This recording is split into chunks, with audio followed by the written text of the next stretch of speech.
We've been talking a lot about this principle that Jesus said to his disciples that will know. Proverbs 6, and I'll give you the verses here in just a second. Verses 16 through 19. Proverbs what? Proverbs chapter 6, verses 16 through 19. Jesus tells his disciples, they will know you are my disciples by your love one to another. That's right. And it's, I want to just kind of describe how important this is, because if we don't get this right, we might as well just stop. Amen. You know, I talked to my wife, and she's had the struggle throughout her Christian life that I've known her, where she gets into the enough syndrome. And how many people have wondered, am I doing enough for God? Many people had that question run through their mind. Well, if you start thinking the mindset, am I doing enough for God, you've already fallen from grace. Let me tell you why. Because it's not about what you're doing. That's right. It's not about what you're doing or not doing. Do you hear what I'm saying? I hear you. Because we get so preoccupied about things that don't matter, we forget the things that do matter. You know, as my wife, I've asked her to do just a handful of things in the house. You know, just some very simple things. Put laundry away. You know, make the bed every day. You know, some very, we're not talking about big things here. We're talking about small, doable things. And if she loves me and I'm important to her, you know what she's going to do? She's going to do them. Amen. If she is more concerned about doing her thing, she's not going to do them. Okay? Now that can translate with us. If we know what the Lord expects of us, love God and love one another, if we're not doing that, He's not going to care if we start a soup kitchen. He's not going to care if we go build a house for somebody.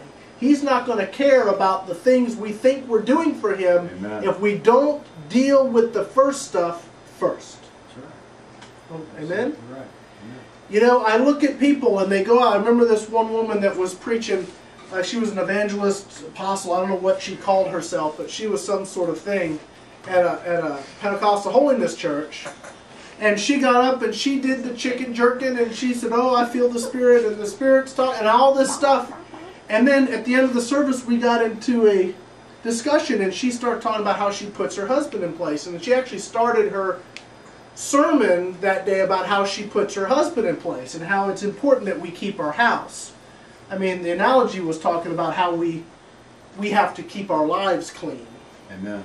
And she was telling them that she had to put her husband in his place because, you know, he didn't do things the way she wanted things done. Well, you know, immediately I went to her after the service in the most tactful way I possibly could and tried to help her understand that she can't hear from the Spirit. I don't care how many times she jerks and shakes and wiggles and jiggles and says she hears from the Spirit, because if she can't hear and obey a man that God has put positionally over her, she cannot hear a man she can't see.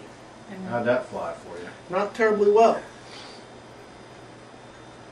Okay? You know, if she can go up there and pretend to be spiritual and pretend to be important and pretend all these things and be religious, but if she is I almost said a very bad word on camera. If she is hell on wheels at home and disrespectful to her husband and disobedient to her husband, she might as well be being disrespectful and disobedient to God Himself. Because God has established that authority positionally. Has nothing to do with the person. It's God's position He has put man in. And if you respect God, you will respect the position. Now, she didn't like hearing that. And my wife doesn't like hearing it at times when I tell her the same thing in our house. And I don't like hearing it when my dad tells me. Okay, if I'm important to you, you'll do what I ask you to do. I don't particularly care to hear it. Especially when I haven't been doing what He's asking me to do. My kid. Okay? But here's the thing. Love God. Right. Love one another. Amen. If we get that down, love God, love one another, I guarantee you everything else will fall into place. It's not a warm, fuzzy feeling either. It's a It's the preference. Doing what's right I was talking to somebody the other day, and they were going through a struggle, and they're going through a hard time, and they're stressing out, and they're on medical leave now, and here they are, really struggling. And the problem is, the reason that they're struggling and going through all this stuff is because they have rejected God's Word. And in this particular case, they didn't even know God's Word to reject it. But His principles still exist. If you live your life in worry, you're not going to be healthy. Period. It's just not going to happen. And right there, I took that person through Psalms 37, and it says, fret not. In that chapter, it says it 3 or 4 times. Fret not. Fret not. Fret not. Fret not. Fret. Just over and over and over. And it's telling us, don't worry about what they're doing. Don't even concern yourself with it, because they will soon be cut down, cut off, destroyed. You'll try and remember where they were, and you won't even be able to remember their existence. You see, that's the thorough nature of God, to take care of His children. Amen. And He goes on to say, if you trust in Me, if you do what is right, if you do what is good, those things that I've instructed you to do, then I will take their devices and turn them back on themselves. Amen. And you won't have to worry about it. You won't have to lift a finger. All you need to do is don't worry and trust Me. That's it. You know, that's a very simple, uncomplicated principle of Christian living that is completely foreign to most of us today. Because we walk our lives worrying constantly about the what if. What if this happens? What if that happens? What if the other thing happens? What happens when my kid's 5? What happens when my kid's 12? What if? How many people do the what if all day long? Sometimes. He says, don't do that. Amen. See, when He says, thou shalt have no other gods before Me, do you know what He's talking about? You surrender and submit to Him. When you are going through the process of the what if, well, how am I? How am I this? How am I that? Everything is resulting around what? Your abilities, things under your control, right? Yeah. None of which have we stopped to say, Lord, you see all these things? Obviously, all the choices I've made have brought me to this place of terror, so I'm done choosing.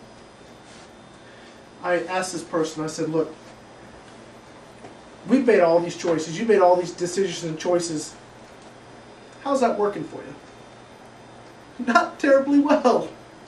Have we been talking about that? Amen? Amen. Talking about how we've lived our life. I'm 39 years old now, and I can look at the vast majority of the choices that I made on my own, and I can tell you the track record of me being in the right, not terribly good.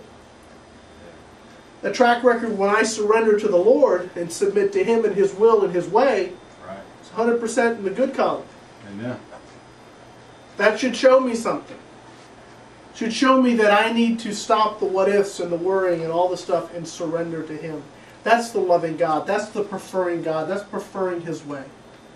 He says here in Proverbs, I was actually finally going to get to this. These 6 things doth the Lord hate. Now let me just stop here. If you know that He hates them, do you want to do them?